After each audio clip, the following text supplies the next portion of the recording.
Welcome back to another episode of Let's Play 1001 Games. I'm your host, Gaming Jay, and today we are playing Final Fantasy 2/4. The book recommends Final Fantasy 4 on the Super Famicom.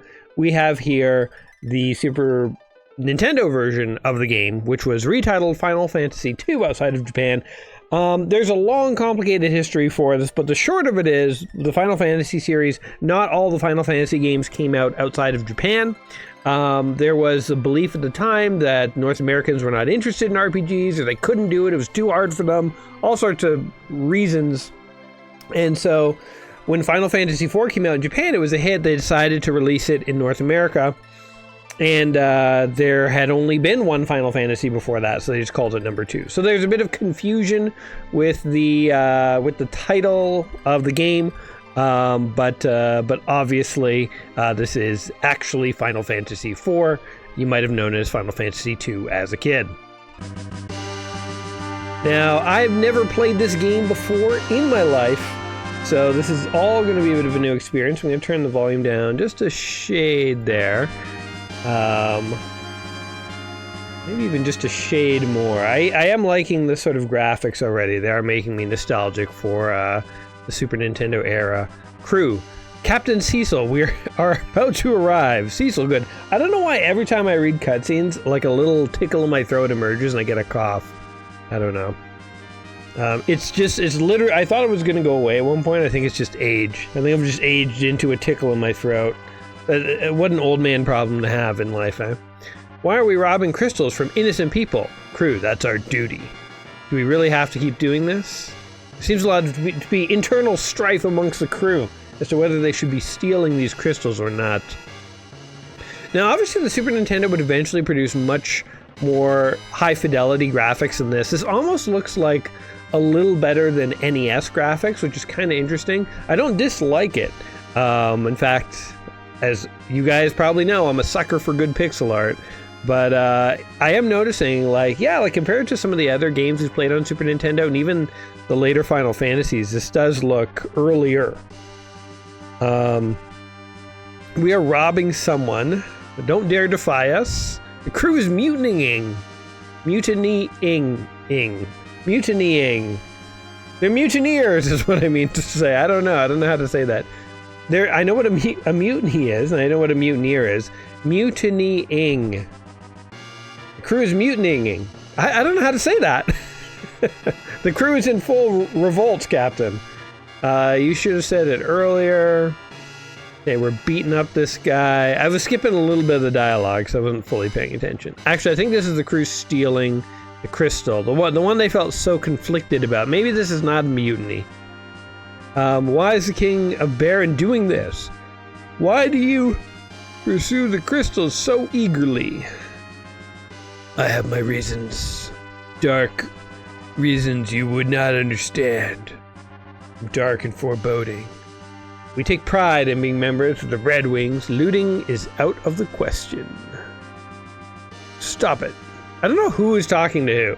It's just crew is talking to crew. Cecil's in the mix. He had a dream about stealing a crystal, or that might have been real. I'm not 100% sure. Possessing the crystal is an essential factor for our prosperity. Blah, blah, blah. He's basically gaslighting the crew into continuing to do this. Pick up flight positions. Oh, here we go. Oh, monsters. Float Eyes and Cecil. Now, I believe, someone can correct me if I'm wrong. Oh, I didn't do anything there, by the way. I believe this is the first Final Fantasy that had this sort of like real-time turn-based mechanic where your characters sort of fight asynchronously, which is basically a hallmark of the Final Fantasy series. And you may look at it and say, oh, it took up to Final Fantasy 2 for this to emerge, eh? But remember, this is Final Fantasy 4 in Japan. I paused there because I was trying to figure out if I could keep on going and skip this, but I don't think I can. I think I'm stuck.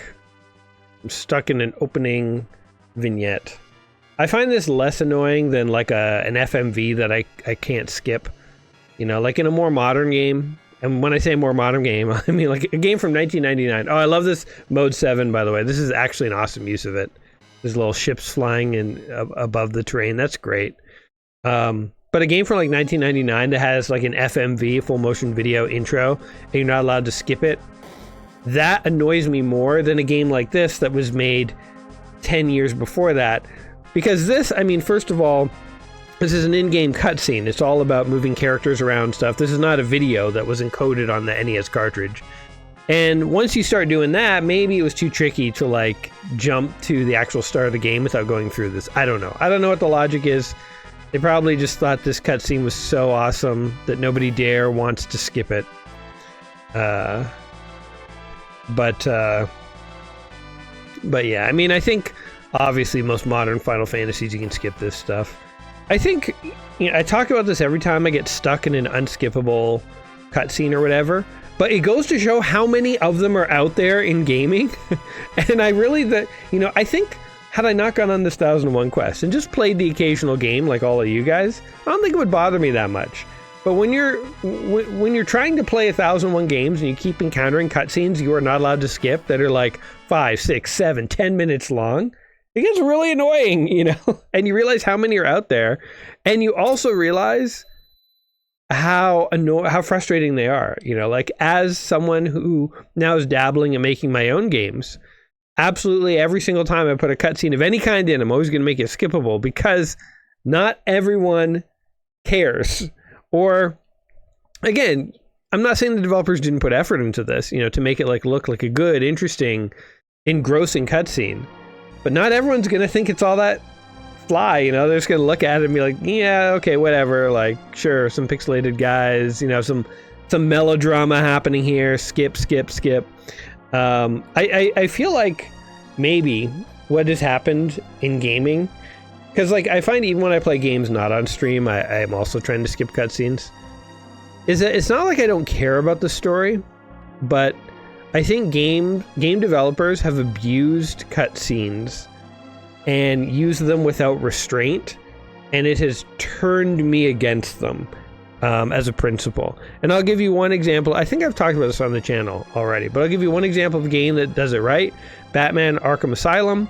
There are definitely moments where characters talk to you and they give you exposition and stuff, but that is happening while you're walking around like this playing the game.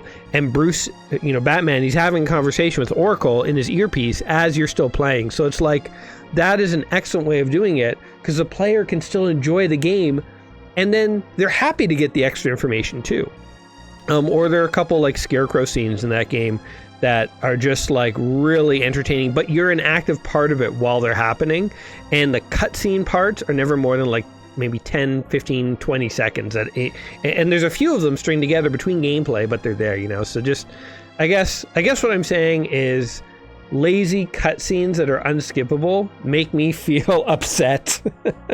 But if you use cutscenes more intelligently and more consistently with the fact that you have an interactive media, a video game, then it makes more sense to me, and I like it. And I do want that. I don't not want the background here.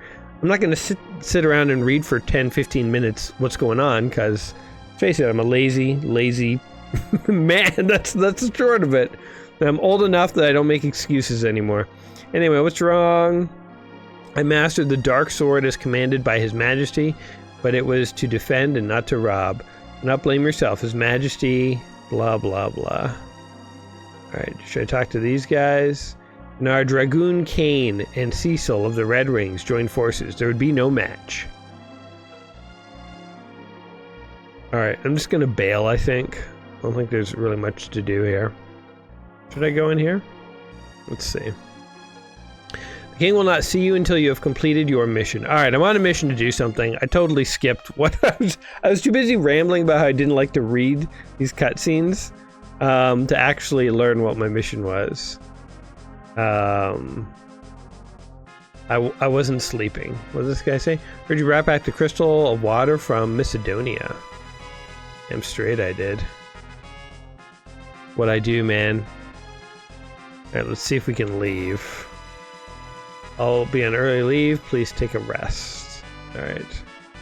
Supposed to do something in the castle. You know, now it's a mystery game.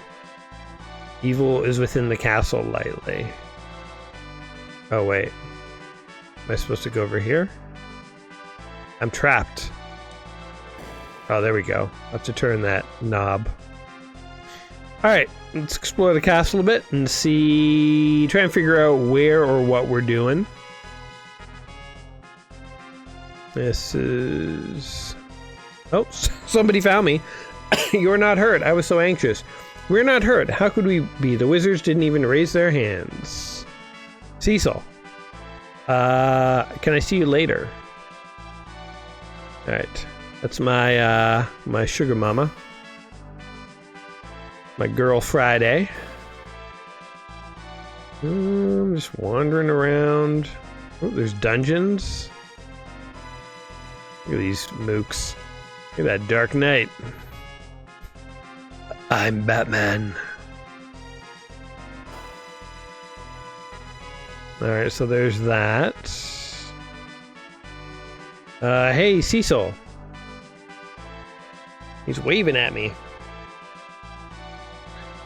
I'm trying to put myself in the headspace of, like, what it was like to play games when this would have come out, and, like, how cool this would have seemed.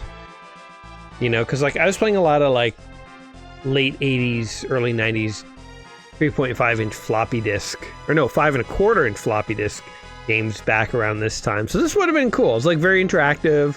Characters are moving around and stuff. It's just so hard to remember what it was like. It's really hard. Well, another thing I've noticed about this journey, it's hard to play a really old game that you didn't grow up with and appreciate it today. Because, I mean, you can look at this and be like, oh man, like, look how barren it is outside the castle. They didn't bother adding any sprites. Everything is so flat. Nothing is animated. But it's like, yeah, like, if you made this game today as an indie game, you would have to make it, like, much better. But for back in the day, right, like, this was awesome. So it's really hard to look at a game that you didn't play back in the day and see how awesome it might have been when it released, because it's really hard to, like, put yourself in the shoes of someone who hasn't played, like, a bunch of really good games for the past, like, 30 years. But anyway, changed the sheets, leaving early tomorrow, sir. Good night. Yeah, I guess I sleep in the clock tower. And I'm gonna go to sleep. Well, we found out what we had to do. Turns out I was commanded to take a nap. Which, frankly, is another thing that the older I get, the more I'm like, yeah, I'm down with that. Nothing like a good evening nap.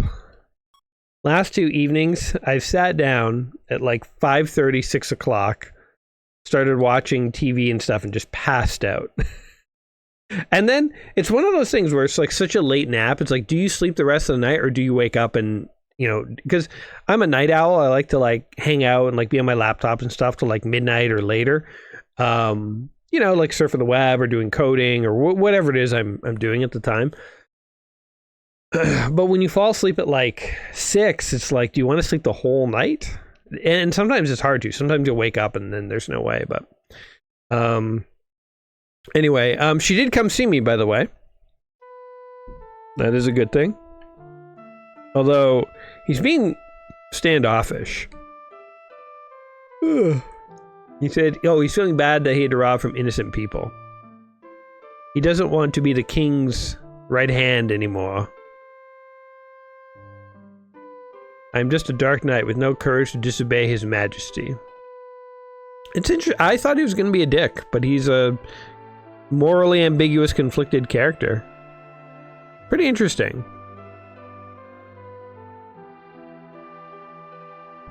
I was not necessarily rooting for this guy, but, you know, a little bit of dialogue. Go back to your room. Take care. All right. He looks like he's pouting. And... okay, we've woken up. It's morning time. He just slept on the floor, I'm pretty sure. Let's go, Cecil. No, I actually, if you press the arrow keys, you skip dialogue. I'm not meaning to skip as much dialogue as I seem to be skipping. I think this guy to my side is the bad guy.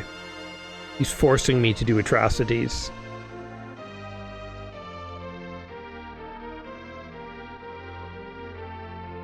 And something. Am I supposed to see something, or am I just supposed to be in awe that I'm looking at? Thus, the Dark Knight Cecil was expelled from his command as a captain of the Red Wings, and he and Dragoon Kane left Baron for the village mist in a valley enclosed in deep fog. Okay, so that was all like a prequel tale there. Airships had been a dream of many people. After the realization of the dream came greed and ambition. Here's a fun fact about the word prequel. I don't know if you guys know. So first of all, the word prequel was invented by George Lucas to explain the Star Wars prequel movies, which took place before the other Star Wars movies. So he was like, it's a sequel series, but it takes place before, so we're calling it a prequel. So first off, prequel was a word invented by George Lucas. I'm not sure everyone knows that. And watch, I'm going to be dead wrong about this. You guys can all correct me in the comments, but my understanding is he created that word. But here's the other interesting thing. Before he did that, you may think, well, surely what did people call sequels that took place before the original works? And there was a term for that. You know what the word was? Sequel. A sequel didn't necessarily mean a story that took place after, time-wise, after an original story. It just meant another story that takes place off of that original story. So it could have been like the next story could have taken place before the original story or after, and then everyone just called it a sequel for ages. And then George Lucas came and clarified, now we have prequel and sequel. Now sequel generally means something that took place after, prequel is before. But anyway, that is my understanding of the genesis of the words. Probably dead wrong, so correct me in the comments. Anyway, we can now roam. We are this guy roaming in an overworld. Final Fantasy is famous for you just walking around, then boom, you're in an encounter. Like that. Speak of the devil. So we're going to fight the imp. So this system where characters sort of just, their initiative builds up and then they get a turn and it all kind of happens in real time. This is what I'm talking about, where from what I read, this was the main innovation of Final Fantasy 4/2. That has really sort of shaped the Final Fantasy series moving forward. And as I say it, I'm sort of like, I guess we did play Final Fantasy 1 at some point on this channel. I have no recollection of it. It was like it happened to somebody else at this stage. I have gaming amnesia. You know what happens if you try and play 1,000 video games before you die? You get gaming amnesia, and then you don't know what day of the week it is anymore, or what games you've played. Those are my afflictions. It's an illness that I bear with pride for you guys. But it is my burden. Oh, he needled me for 46! Damn.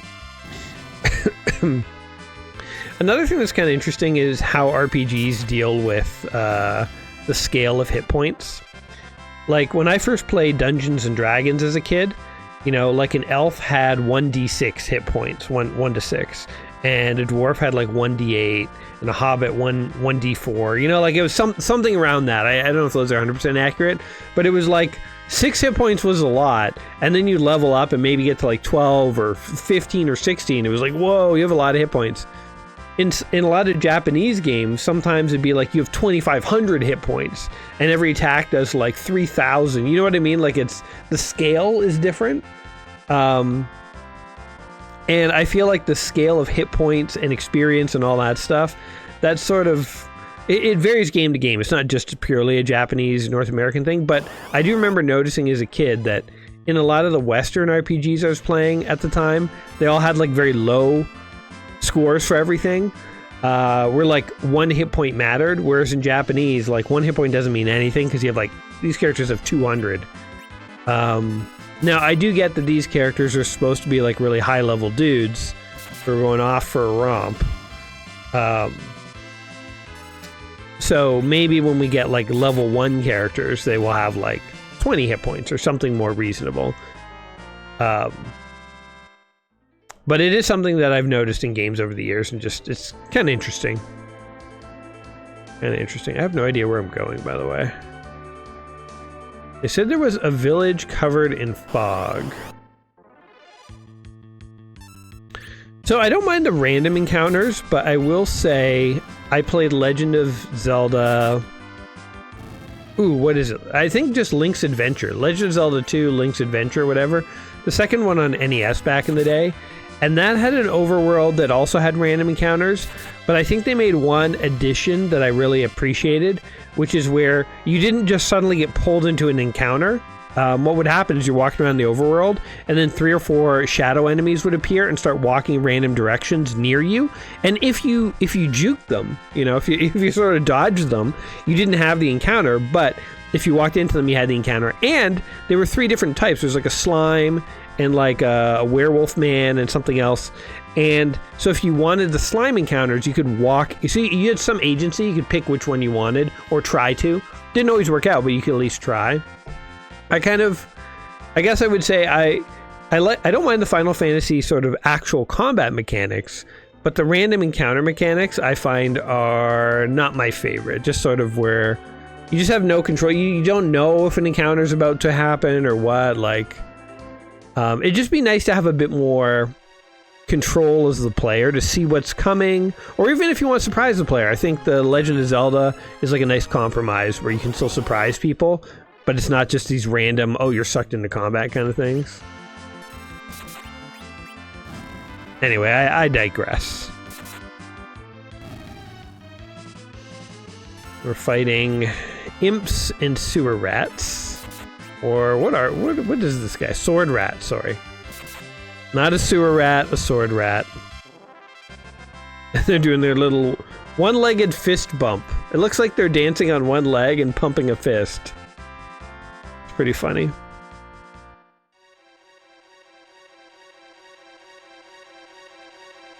Now we're in very mysterious caves. Like, look how empty it is. And yet something's gonna get us. I know. Ooh, there's a chest over there, and I want that. Ooh, there's a chest up there. Who is it? Cure 1. All right, who is it? Who are we fighting? Oh, more imps. I mean, I'm sure the combat gets more interesting later, but right now it's sort of like click, click, click, done.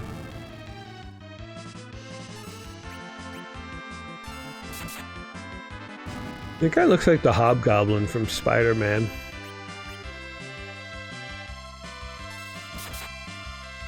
There we go. Da, da, da, da, da, da. Alright, we're going down here for... Oh, there's a chest up here too, though. Ugh. So annoying! See, I guess this is the part where I don't like the random encounters, is because, like, you're trying to get somewhere, and then there's an encounter and it's annoying. You know, there's times where I want to fight guys, and I don't mind it, and then there's times where I don't. So it's like, you think of a game like Mario, right? Like, let's imagine you're playing Mario and there's a power-up on the screen that you want. You can decide, I'm going to finish jumping on the Goombas and turtles that are in my way and then get the power up. Or you can decide, I'm going to try and jump over them or otherwise dodge them and then get the power up and then I'll deal with them. Or you can say, I'm going to just try and run past them and avoid them. So there's basically 3 options to every encounter. That's what I like about being able to actually see your enemies. And you can imagine in an RPG, it's pretty important sometimes to be able to make these decisions. For instance, if your characters are all weak, you might intentionally want to be avoiding combat, running around and away from guys rather than trying to fight them. And I don't mind if that doesn't always work, but it would be nice to have the option too, you know? And then there's other times you might just really want to power up like me.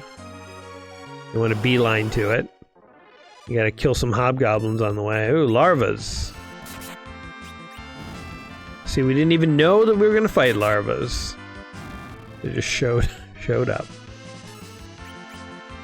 It is interesting, though. I guess I was talking about D&D a moment ago that, you know, even though this game has some differences, I mean, many differences from D&D, obviously the core idea for a game like this is from D&D. You know, like, basically, like D&D really gave rise to literally every single RPG we've ever played and every game that's had RPG mechanics, because those took them from RPGs. It's kind of interesting to think like how bloody influential D&D is. And like it almost doesn't get the respect it deserves. Like, not that people make fun of D&D or anything, but I think sometimes it is viewed as like more of a niche hobby. But it's like really like it's all because of D&D, man. It's wild to think like Gary Gygax invented that. Was telling me to leave, and like the idea of running around a dungeon, random encounters, character classes, hit points, levels, experience, weapon, all that stuff, right? And they invented it. I remember seeing a thing where they were talking about like how the dice came to be. Like the D6 had existed forever. That was you could pull that from like Monopoly.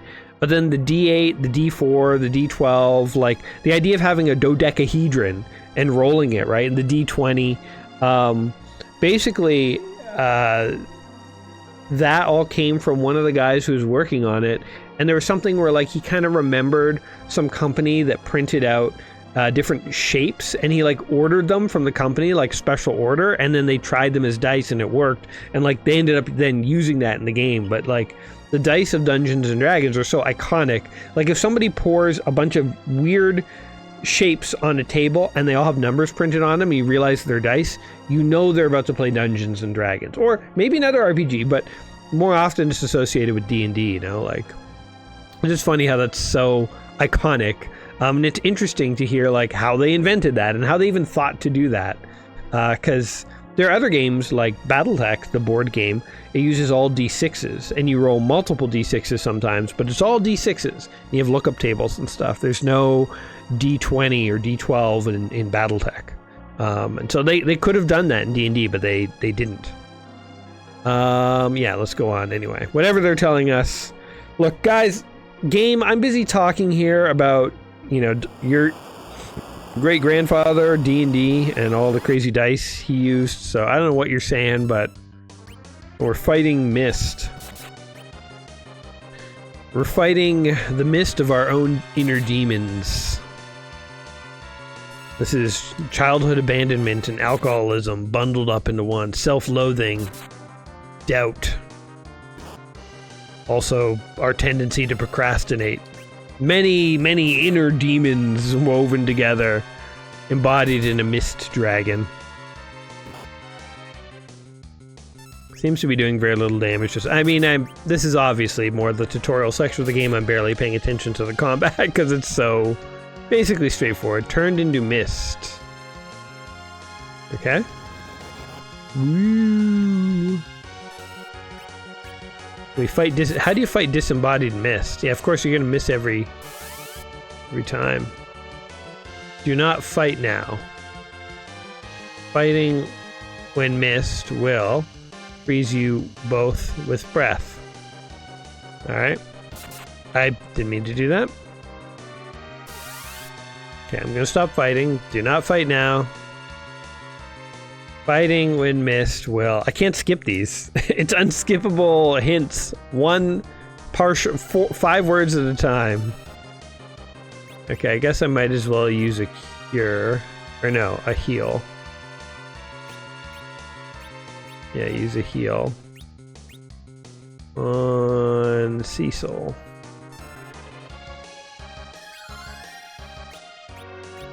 Just gonna wait. What's jump do? Item, cure. Does the cure actually heal me?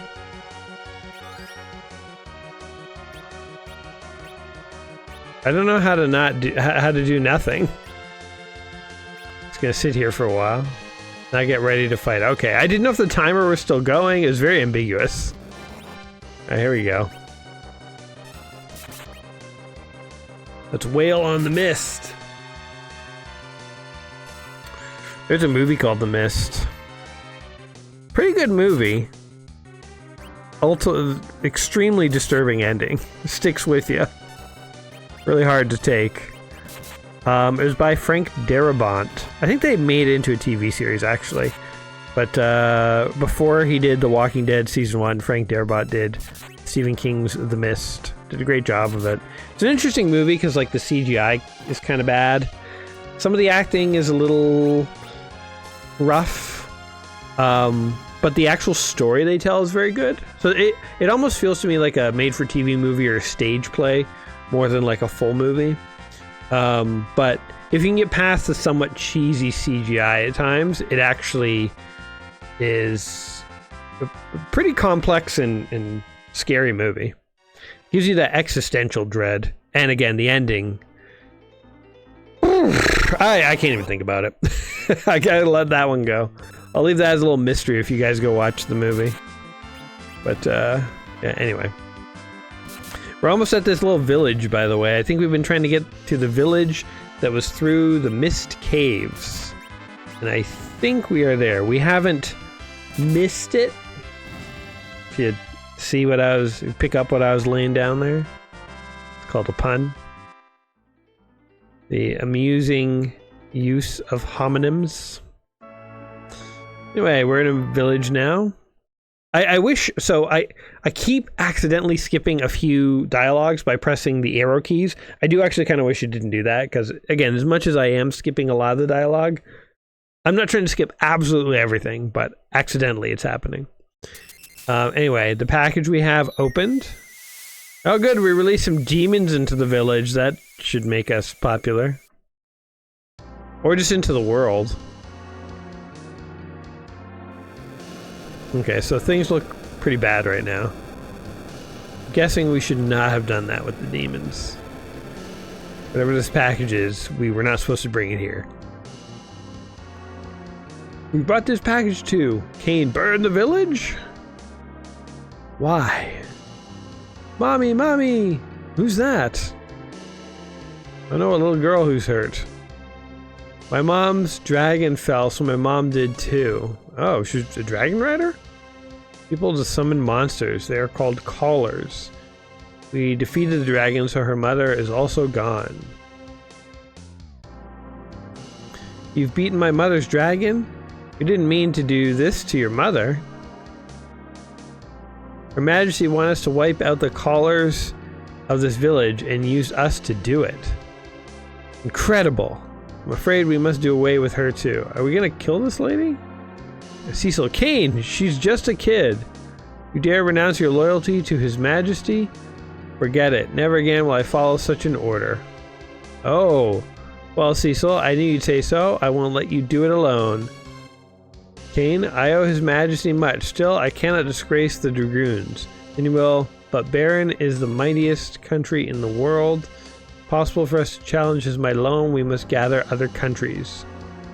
We must rescue Rosa. Thank you, Cain. Not for your sake. Okay, so he was all about to murder a child, and I was like, no. And he's like, alright, fine. Not only will I not murder the child, I'm going to betray him to the king, who I was prepared to murder a kid for. This guy's loyalties are all over the map. Let's get out of here fast. What about the girl? Can't leave her alone. It's dangerous here. Come with us. No. To be fair, we just tried to kill her. No, go away. Wait, please. Go away, I hate you. I hate you all. Are we attacking her? I don't want to fight. No. Call. Quake. Okay, well, she summoned a monster. That we can attack.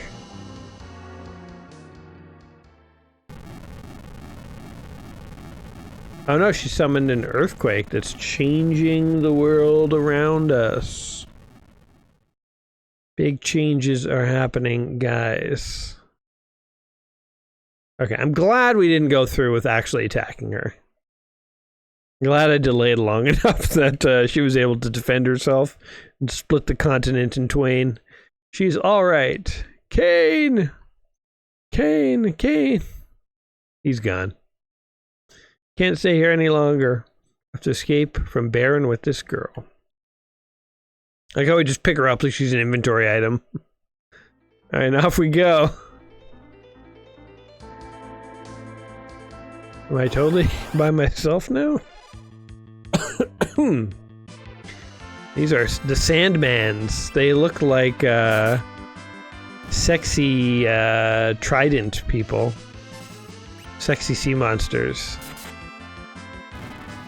They've come for me. They're putting on a fashion show and also attacking me at the same time. They seem to mostly just stand there and let me defeat them. Didn't do anything, really. Oh, hit me once for 9 after I killed 3 of his friends. We sure they're the aggressors in this particular scenario? I guess so. Oh, there's a village up here. Let's pop in and see what's happening. Typo. Cecil, she must rest. Talk to this old man. Oh, there's an inn. Welcome. Oh, take her to the room. Hurry. Money? No, that's okay. Go ahead. Wow. Pretty good hotel. Just like, you have a small injured child, room's on us. That's our policy, corporate policy. I mean, anyone with a heart would do that in real life, but the guy like didn't even hesitate. It's like he'd seen this many times before. Please go. I'll just sleep next to her. I guess it's the middle of the day, but sure, I'll take a nap. Why not? Sleep in this creepy dungeon. Oh, who are all these people? I finally found you, Cecil. His Majesty decided that the callers of mist are too dangerous to be left alive.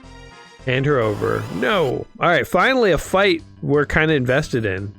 Geez, look at me, I'm a little guy. Look how big and detailed these guys are. It's kind of hilarious.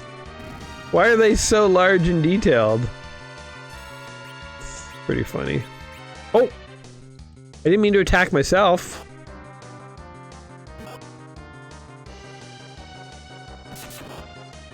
What? That is an option? Why on earth would you be allowed to attack yourself? I was trying to select one of the officers. I literally damaged myself. That doesn't make any sense. These guys are all pushovers, though. He used the ability of retreat. It is highly effective. Ooh, I gained a level. Alright, back to sleep, I guess.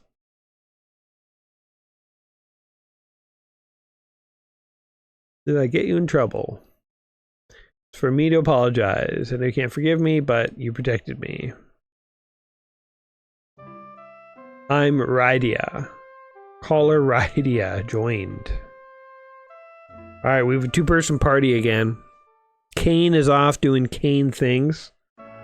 Splitting allegiances back and forth to whomever he happens to encounter. Alright. Thanks for the free room, buddy. I wonder if that guy was like, I kind of just meant for the injured girl to sleep here. You kind of helped yourself to a room there too, buddy. That's $9.99, you know?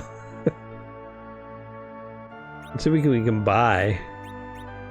Cures life, a carrot, and ether. Ether probably revives you from the grave, is my guess. Alright, let's carry on and see what this village has to offer here.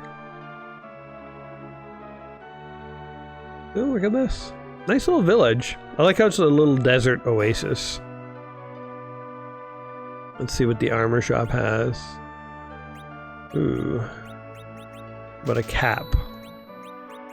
And an iron ring. How do you equip stuff?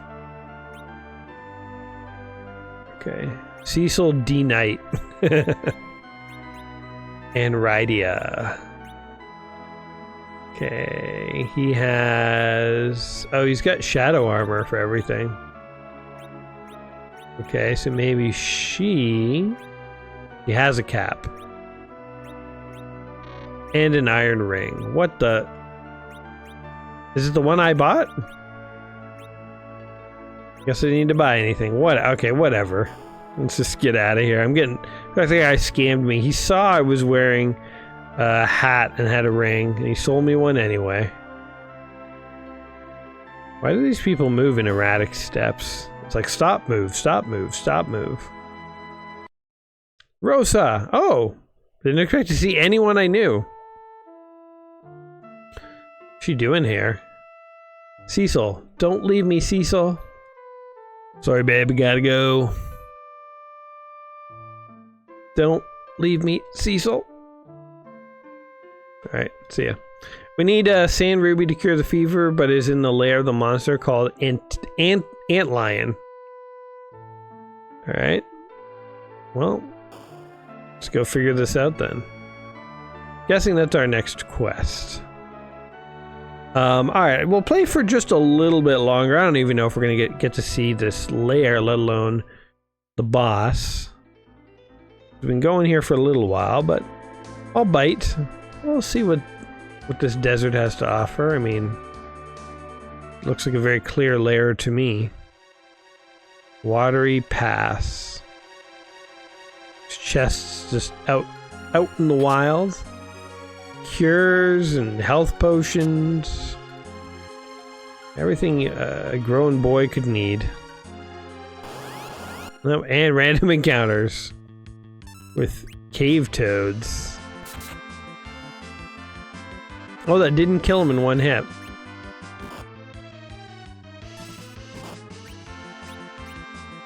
Let's see what happens. 40. Oh, she does nothing. Alright, he's gonna have to carry the team. Okay, so 2 hits gets him. Wonder, she must have abilities. Oh yeah, she only has 30 hit points. What's white? Oh, she's a caller, right? It's called Chocob. White. Chocobi! Oh, chicken guy. 132 damage. Oh, she gained a level. Found all sorts of stuff. Take it all. Always ransack everything you encounter. Alright, I don't think this is where we're supposed to find Antlion's lair. So we'll scout over. Giant butterflies. A sand moth. Oh, she's gonna die. I should probably heal her. Guess let's fight this thing. I'll use a potion if she gets a turn. F. Heal. Heal Iridia.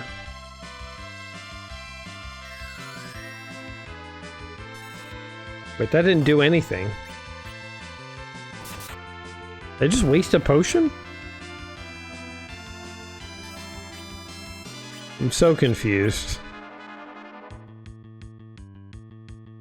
Oh, and I only have 3 magic points. Oh, she's dead. Wow, she proved to be super useful. I think the fighter class is the only one that's pulling its weight around here. It powdered me. Uh-oh. I think I can't see right now. My eyes are watering. Didn't matter. Defeated. She's just like face down in the dirt. Did she come back, or is that it? Nothing over here. Alright, well, so there's gonna be a lot of these random encounters here for a while. I thought it would be healed, by the way, since the last battle. I guess I gotta use those cures. Let's give it a shot. Oops, cure. Cure. Cecil.